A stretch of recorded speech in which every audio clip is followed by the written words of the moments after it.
Hello everyone and welcome to The Golden Egg. Today we'll be talking about one of the most intriguing K-dramas of 2020. What's it called? Awaken, or Nakwabam in Korean. The drama has one of the best casts of 2020 and it's led by veteran Nam Gung-min, who you may have seen in some of his other works such as Good Manager in Kim Gwajang or Stove League or Dr. Prisoner.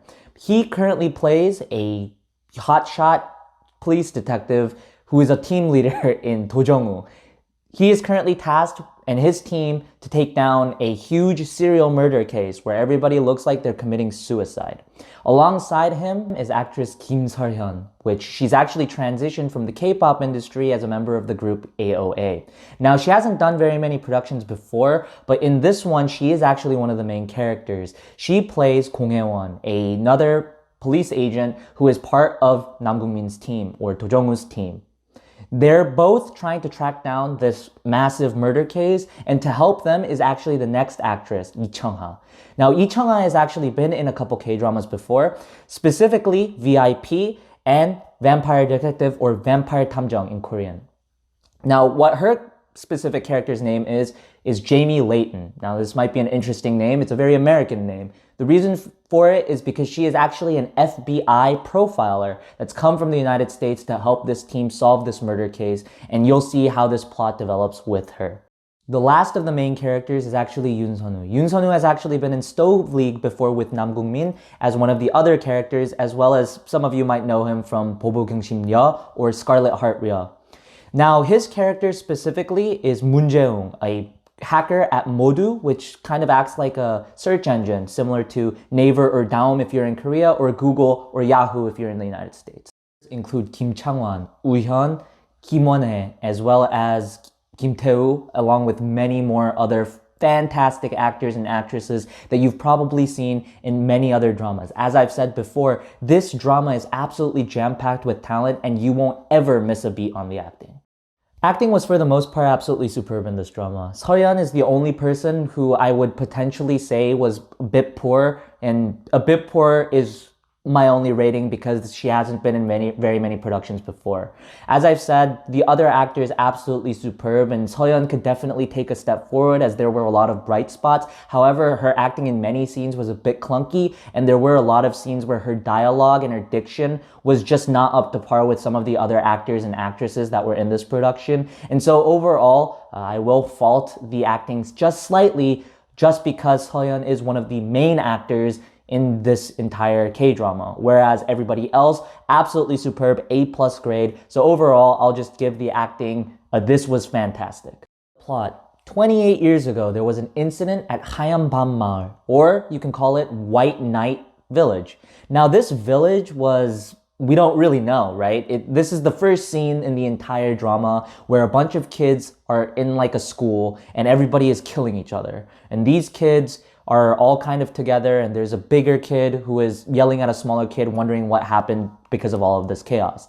And this kid says, I don't know if it is day or night. And that's kind of where the title comes from. Nakwabam means day and night in Korean. So that's where all of this happens, and that's kind of what the mystery that they're trying to solve, especially as it ties to these specific murders that are happening in Seoul right now.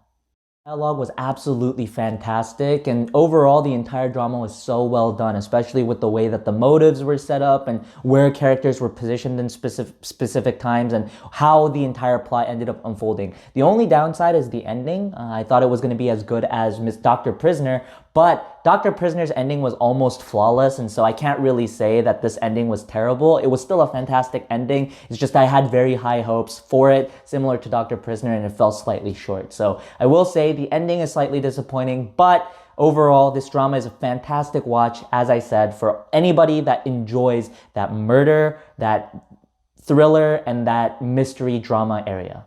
I will say, however, this drama is a bit harder to watch as there's a lot of moving pieces, and as I've said, because one of the key foundations of the framework is misdirection, there's a lot of things to keep track of. However, the writing is fantastic and it will keep you on your toes. But unlike some of the other dramas that were very popular this year, this isn't one of those dramas where you can just turn your brain off and just enjoy. You really have to think what's going to happen, and you're going to be on your toes the entire time. And so it might be one of those dramas that for many of you, it just isn't it. And I just want to make sure that any of you that do not like that mystery genre, the thriller genre, stay away from this drama at all costs.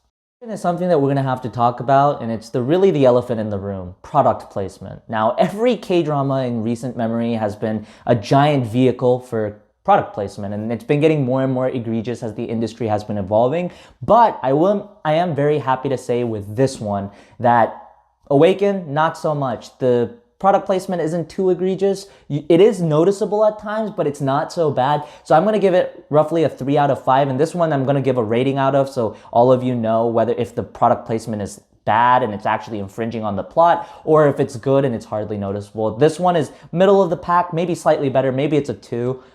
It really doesn't impact the plot, or it's not really noticeable at all.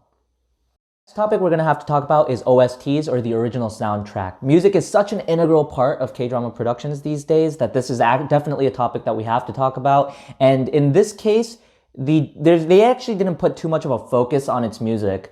Most of the tracks actually are instrumentals, and there's actually only one track, and it has 2 versions, and that's the only one that's on this K-drama. And overall, I wouldn't say that it's something to die for, like some of the other dramas that have famous artists like Punch, Taeyeon, Kaho, and we can go on and on with some of the other jam-packed, absolutely star-studded OSTs. But this one, the music fits in with the overall plot. It's very good. It's very well done. It's very well mixed in with the overall production. And so I will say that the OST absolutely did its job. Will I listen to it after I'm done with this K-drama? Probably not. It's not that memorable of an OST list.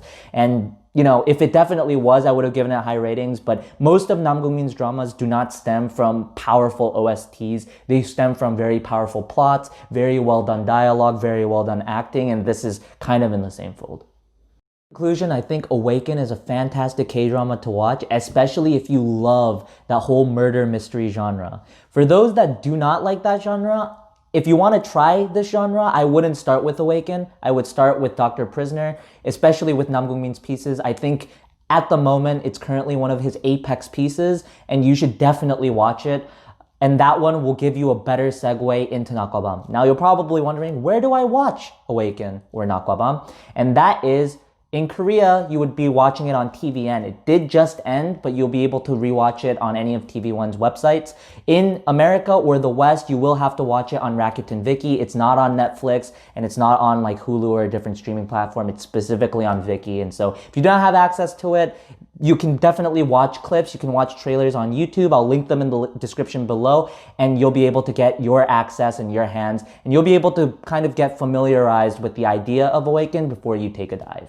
What do you think of Awaken? Make sure you like, comment, and subscribe below on what your thoughts were, and make sure you hit that notification bell to see what more content that I have up my sleeve next. Thanks.